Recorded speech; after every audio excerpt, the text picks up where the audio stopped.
après, il y a aussi, moi je l'ai vu dans mes amitiés. J'ai des amitiés qui ont évolué, des fois des gens que j'ai failli quitter en me disant oh, on ne se correspond plus, on n'est plus sur la même longueur d'onde. Donc il me faut des nouveaux amis.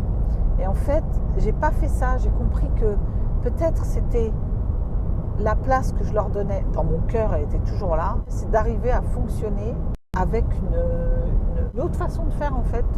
Si par exemple on commence à se sentir en décalage sur certaines discussions, on ne les fait pas. J'ai souvenir d'une amitié comme ça où tout d'un coup, moi j'avais évolué, j'avais besoin d'avoir d'autres types de discussions plus profondes ou de gens peut-être qui ne sont pas forcément d'accord avec moi mais qui ont envie de parler de sujets et on était en décalage parce que on parlait plutôt, voilà, moi j'avais plus trop envie d'être dans les potins de la commère, des trucs de...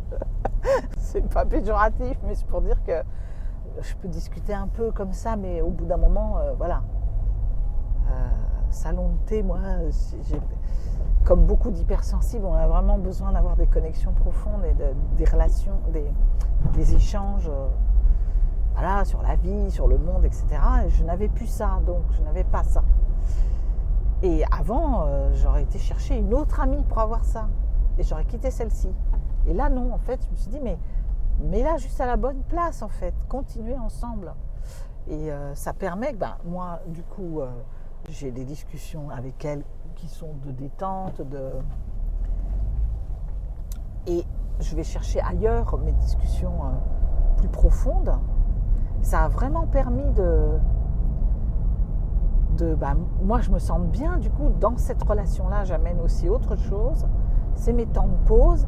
Et puis, je dis toujours, on n'est pas à l'abri d'une bonne surprise. C'est que finalement, progressivement, on commence à avoir des discussions un petit peu différentes.